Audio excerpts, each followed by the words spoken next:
दोस्तों, हमारी बीमारियां अनेक किस्म की होती है। तरह तरह की बीमारियां होती है। उस बीमारियों का उपचार भी अलग अलग ढंग से किया जाता है। अलग अलग तरीके अपनाए जाते हैं, मगर एक ऐसा भी तरीका है जो हम खुद अपने ऊपर उसका इलाज कर सकते हैं, जिसका नाम है बायोफीडबैक थेरेपी। ये बहुत ही इफ़ेक्टिव है।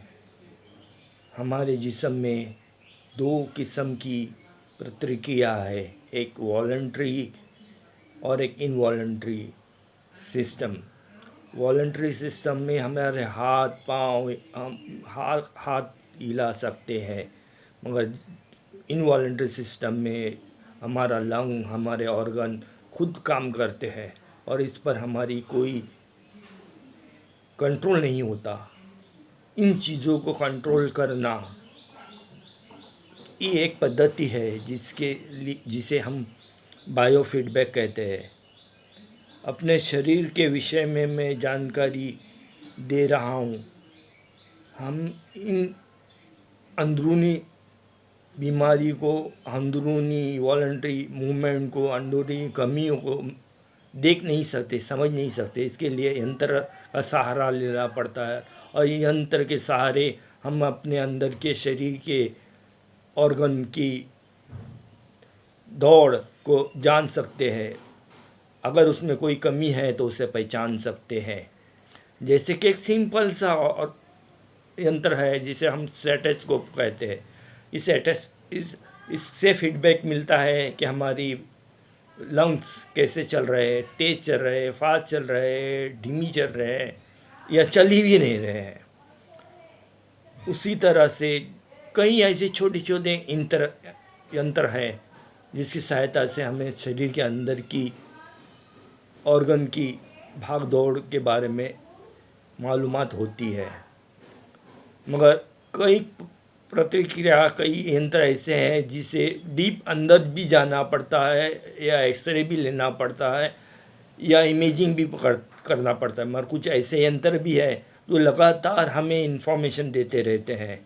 जैसे कि आईसीयू में हम देखते हैं, आईसीयू में यंत्र बड़े बड़े लगे हुए रहते हैं। इस यंत्र के सहारे डॉक्टर जांच करते हैं कि कौन सा यंत्र सही चल रहा है, कौन सा यंत्र में कमी आ रही है, कौन से यंत्र में ज़्यादा हो रहा है और किस तरह से उनका उपचार करना चाहिए। इसी तरह से हम एक छोटे से यंत्र की सहायता से, जो आईसीयू में इतने बड़े बड़े यंत्र की आवश्यकता ना हो, इन छोटे से यंत्र के सहारे हम अपने अंदर की प्रतिक्रिया, अपने ऑर्गन की फंक्शन को जान सकते हैं। जैसे कि breathing system, heart system, brain system, इन सब मस्कुलर सिस्टम, इन सब को पहचान सकते हैं और इनकी प्रक्रिया, इनके भाग दौड़, इनके यूनिट फायरिंग को कन्वर्ट करके वो साउंड में या वेव में जान सकते हैं और इसको अपने दिमाग से कमांड देकर उसे कम या ज़्यादा कर सकते हैं। इसी प्रक्रिया, इसी सिस्टम का नाम है बायोफीडबैक थेरेपी।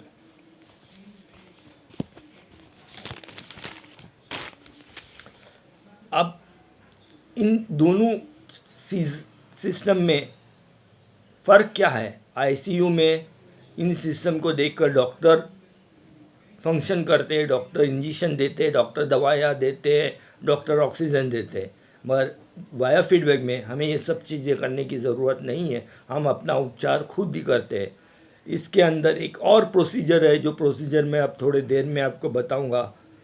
और ये जो यंत्र है, बड़े ही छोटे छोटे यंत्र होते हैं जिसकी सहायता से, जैसे हम टेंस मशीन होती है उतनी छोटी मशीनें होती है या उससे भी छोटी, और उन पर जिस तरह के इक्विपमेंट, इलेक्ट्रोड लगे होते हैं, उसी तरह के इलेक्ट्रोड का इस्तेमाल किया जाता है। वो अपने दिमाग के टेम्पल पर लगाया जाता है।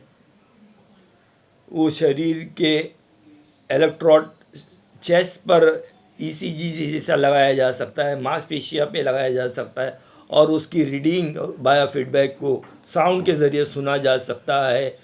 वाइब्रेशन वेव की तरह सुनाई जाता है। मान लो अगर ब्रेन वेव अल्फ़ा डेल्टा बेटा चेंजेस है तो हमको उनको चेंज करना है। तो जैसा ही अल्फ़ा सबसे छोटा वेव है, उसका साउंड भी कम आता है, तो बड़े वेव को हम अपने मन को शांत करते करते हम इस बड़े वेव को छोटा छोटा छोटा करके अल्फ़ा बीटा से अल्फ़ा तक लाते हैं। उसी तरह हमारा ब्रीदिंग हाई हो या ब्लड प्रेशर हाई हो तो टेंशन रिलैक्स करते हुए हमारा ब्लड प्रेशर कम हो जाता है। मसल्स में अगर टेंशन हो, खींचा हो, फायरिंग ज़्यादा हो, स्पाज़म हो, वो भी कम किया जाता है। उसी तरह बायोफीडबैक के ज़रिए हम अपने बीमारी को भी वश में कर सकते हैं। ऐसी प्रक्रिया जो पहले नहीं थी। पहले के लोग, साधु लोग ऐसे थे जो लेबोरेटरी में अपने जिस्म के इनवॉलंटरी चीज़ ऑर्गन को कंट्रोल करके साइंसदानों को बताते थे कि हम इनको कंट्रोल कर सकते हैं। मगर आज हम खुद भी इन सब सहायता से, प्रैक्टिस से ये सब चीज़ें कर सकते हैं। ये कोई बड़ी सिद्धि नहीं है, ये प्रैक्टिस से है। और इस प्रैक्टिस का आधार हमारा ब्रेन है, हमारी मेडिटेशन है। और ये अब अगर मैं आपको बायोफीडबैक के बारे में थेरेपी कैसे करते हैं वो बताऊंगा। अब थेरेपी की पद्धति लीजिए। थेरेपी अगर आपको माइंड को टेंशन, डिप्रेशन, एंजाइटी रिलैक्स करनी हो तो आपको सबसे एक कॉमन तरीका है कि आपको मेडिटेशन में जाना पड़ेगा। मेडिटेशन स्टेट में जाने के लिए आराम से बैठना पड़ेगा और मेडिटेशन करते हुए जो एक इंस्ट्रक्टर है वो आपको मेडिटेशन में हेल्प करेगा।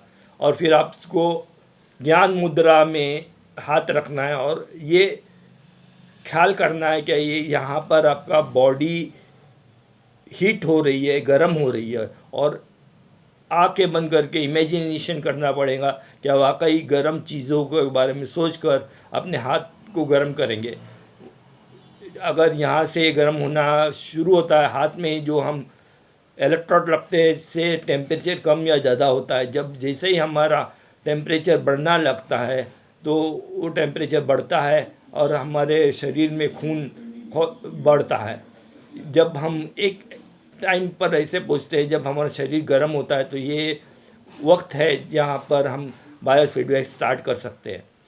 फिर हमारे जिस्म में जहाँ जहाँ पर हमारी ज़रूरत हो वहाँ पर इलेक्ट्रोड लगाकर उसके साउंड को और उसके वेव को सुन सकते हैं और उसको धीरे धीरे माइंड को कंट्रोल करके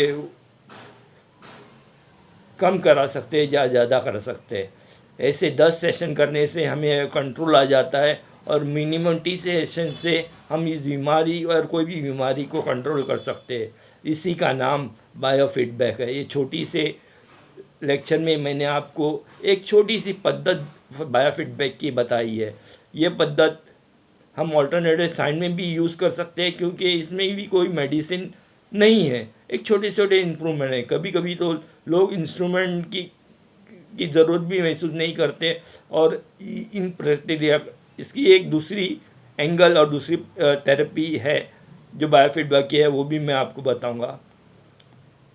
बायोफीडबैक का एक दूसरी शक्ल है कि मेडिटेशन स्टेट में आप जाइए और मेडिटेशन स्टेट में आपको मेडिकल रिपोर्ट के सहारे आपकी बीमारियों की फ़ोटो, अपनी बीमारियों के मूवमेंट डॉक्टर दिखाएंगे। और अगर कोई ऑर्गन लार्ज है, कोई अगर डिफॉर्म है, बीमारी है, तो हम माइंड में इस तरह से पॉजिटिव वेव ऐसा सोचे कि बीमारी कम हो रही है और उस बीमारी के ऊपर हमारा नॉर्मल ऑर्गन इम्पोज करे तो धीरे धीरे धीरे धीरे ये एबनॉर्मल ऑर्गन सही हो जाता है। और इसको सेल्फ इमेज के जरिए हम ये बायोफीडबैक देते हैं। बायोफीडबैक हमको डॉक्टर के रिपोर्ट से मिलता है और हम उसको अपने ज्ञान से, अपने इमेज से, अपने माइंड से कंट्रोल करते हैं। धन्यवाद।